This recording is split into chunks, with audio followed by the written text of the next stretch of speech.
Sahabat, saya mulai dari kutipan Peter L. Berger, seorang raja di dunia sosiologi. Berger mengatakan bahwa sejarah adalah konstruksi sosial yang rapuh dan fleksibel. Dengan datangnya data baru yang lebih akurat, dan lahirnya interpretasi yang lebih sesuai, maka persepsi kita terhadap peristiwa di masa lalu dapat berubah 180 derajat. Karena sejarah adalah konstruksi yang rapuh dan fleksibel. Dari kacamata inilah saya membaca buku yang bagus dari teman kita, Novi Basuki. Ini judulnya Islam di Cina Dulu dan Kini. Buku yang penuh data, riset dari dokumen-dokumen tua. Itulah kekuatan buku ini. Banyak yang ia bahas, tapi karena waktu saya ingin memberi catatan pada bagian kedua saja. Ini bagian kedua, judulnya adalah Cheng Ho dan Islamisasi Nusantara. Mengapa bab ini saya tertarik? Karena kita secara jelas mendapatkan gambaran berbedanya tokoh Cheng Ho yang selama ini kita sepakati dalam narasi-narasi umum hari-hari ini, dengan Cheng Ho yang sebenarnya, Cheng Ho yang real hidup dalam sejarah 7 abad yang lalu. Kita tahu Cheng Ho adalah seorang laksamana, seorang komando pelaut yang datang dari Tiongkok di abad ke-15.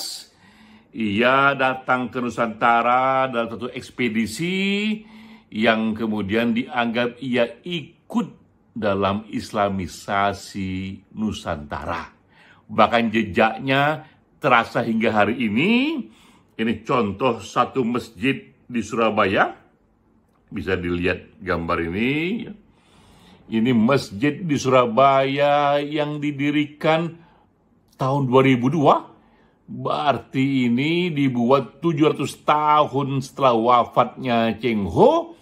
Dari ornamennya kita tahu ini warna merahnya, bentuk atapnya juga terasa ini arsitektur dari kultur Cina.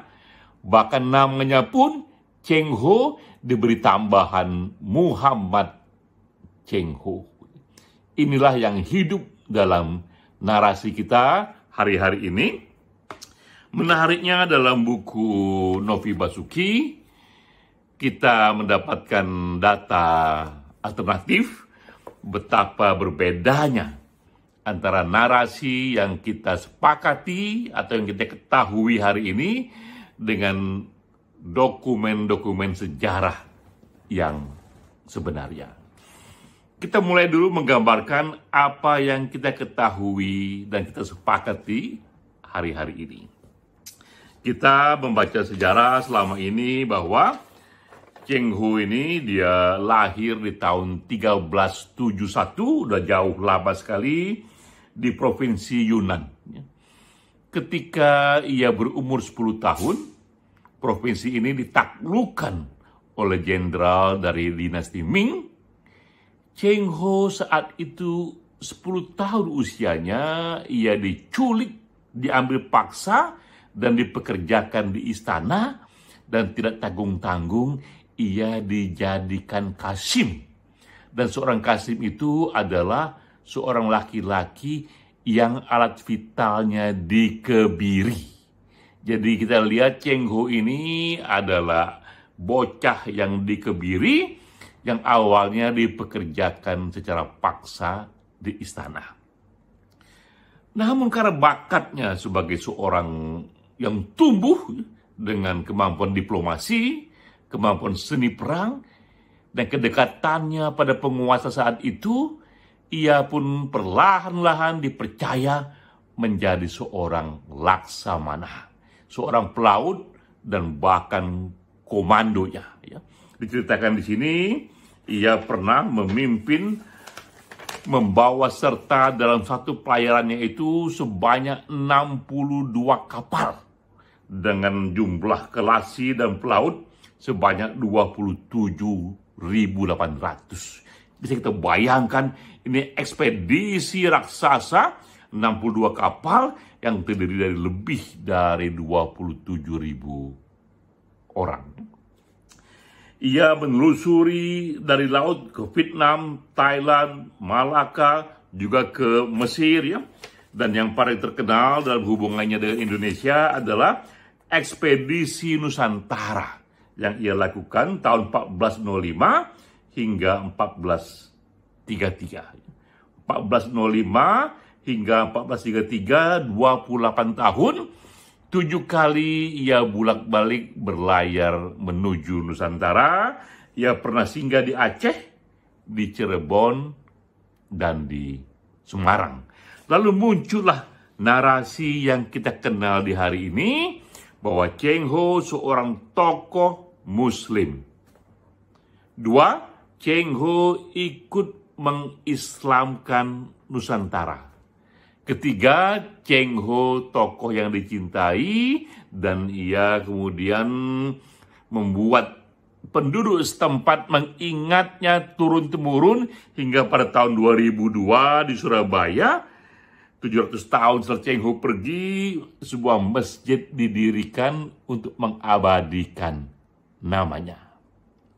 Yang menarik dalam buku ini, Novi Basuki menelusuri dokumen sejarahnya yang membuat kita melihat Cheng Ho yang lain. Katakanlah ini Cheng Ho of history. Ya.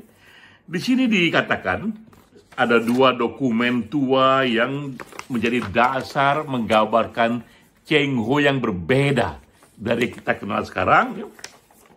Pertama ini pada tanggal 19 Maret 2015. Jadi ini 6 tahun lalu, 19 Maret 2015, seorang kolektor barang antik bernama Liu Yiqian, ia baru saja membeli satu teks yang sudah berusia 700 tahun, berusia dari zaman 1414 ya. Ia beli di balai lelang di New York. Dan ini ia beli dengan harga 14 juta USD, dolar Amerika, yang setara sekitar 200 miliar rupiah. Ini kolektor ini membeli satu dokumen sejarah yang minta ampun mahalnya 200 miliar rupiah, yang ternyata itu teks Buddhis yang punya nuansa agama Buddhis yang ditulis oleh Cheng Ho. Jadi kita lihat, dibeli sebuah dokumen dari abad 1414, tahun 1414, yang ternyata dokumen itu ditulis oleh Cheng Ho, dan dikatakan di sana Cheng Ho memperkenalkan dirinya sebagai seorang Kasim negara Ming. Dan nama dharmanya, Cheng Ho itu nama pemberian yang lain, tapi nama dharmanya adalah Fu Ji Xiang. Dan dikatakan ia penganut agama Buddha. Dokumen dari abad 1414 menyatakan Cheng Ho itu bukan tokoh Muslim, tapi ia penganut agama Buddha. Dan dokumen kedua, ini disebutkan juga dalam buku ini, catatan Upasaka Sila yang ditemukan sejarawan bernama Deng Xicheng pada tahun 1947. Kembali dalam dokumen ini ya, diceritakan bahwa nama asli atau nama derma dari Cheng Ho itu adalah Fu Ji Xiang dan agamanya adalah Buddha. Menarik di sini. Kita melihat 2 koleksi data, 2 koleksi peristiwa yang satu dokumen di abad 1414 yang mengatakan Cheng Ho itu adalah seorang penganut Buddha. Sementara di Nusantara per hari ini kita ketahui atau kita meyakini Cheng Ho seorang tokoh Muslim, bahkan kita beri nama ia Muhammad Cheng Ho, dan kita pun memberikan satu imajinasi ia ikut dalam Islamisasi Nusantara.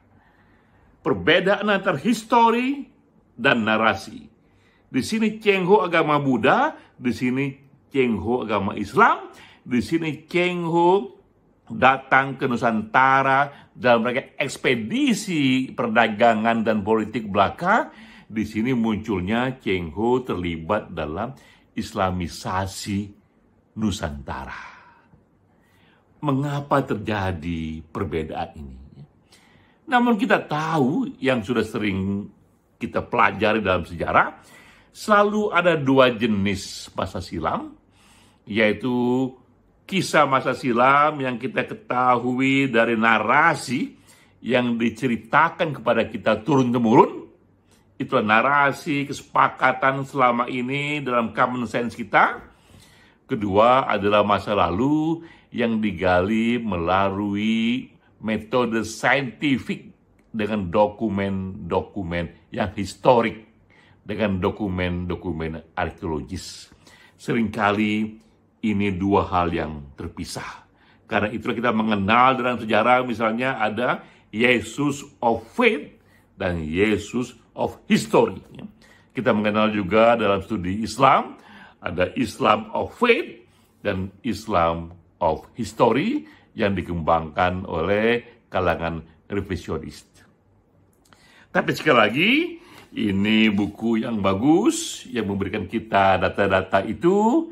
Jikapun ada catatan yang perlu kita berikan terhadap buku Novi Basuki ini, terutama bab tentang Cheng Ho, terasa di sini Novi Basuki hanya memberikan kita menu utama saja, tapi tidak memberikan dessertnya, penutupnya yang justru membuat santapan hari ini menjadi jauh lebih manis, jauh lebih punya greget yang lebih kuat dikenang. Karena ada hal yang juga patut dieksplor, misalnya mengapa terjadi perubahan itu. Dari Cheng Ho yang Buddha menjadi Cheng Ho yang tokoh Muslim.